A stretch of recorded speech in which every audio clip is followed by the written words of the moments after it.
स्वामी जी नमस्ते। शारीरिक सुख सुविधा और आत्मिक आनंद में क्या फ़र्क है? क्या सुख सुविधा ही आत्मिक आनंद नहीं है?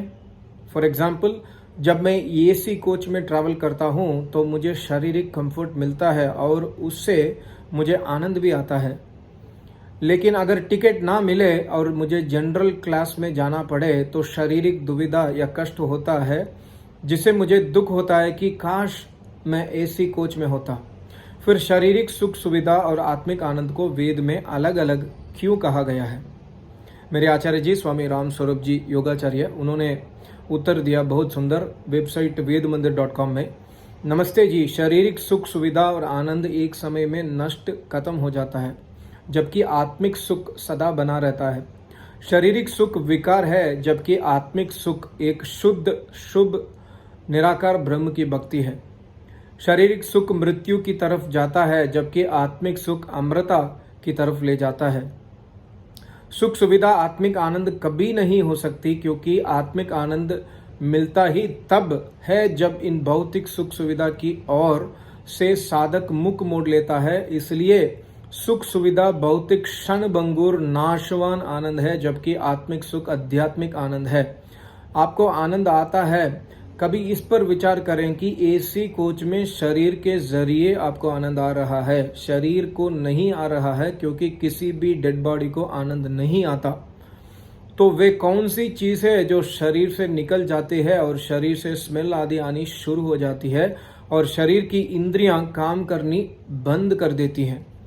इससे यही सिद्ध होता है कि शरीर अलग है और आप अलग हैं। अथर्ववेद में इसी विषय पर प्रश्न किया है कि हे मनुष्यों, तू भोजन खाता है या भोजन ने तुझे खा लिया इत्यादि।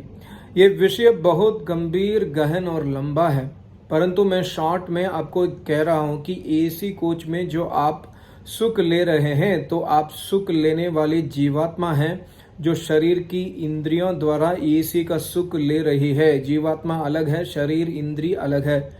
जीवात्मा स्वयं ज्ञानवान चेतन अजन्मा अविनाशी है। जीवात्मा सुख स्वरूप है, उसे भौतिक सुख चाहिए ही नहीं, लेकिन इन्हीं भौतिक सुख के और शरीर की इंद्रियों के माध्यम से वे आकर्षित हो जाती है और इस गलती से वे अपना खुद का आत्मिक स्वरूप भूल जाती है। फिर तो जीवात्मा सदा भौतिक सुख की ही इच्छा करती है और इस जन्म में भी दुखी रहती है और आत्मिक आनंद के बिना आने वाले जन्मों में भी दुखी रहती है।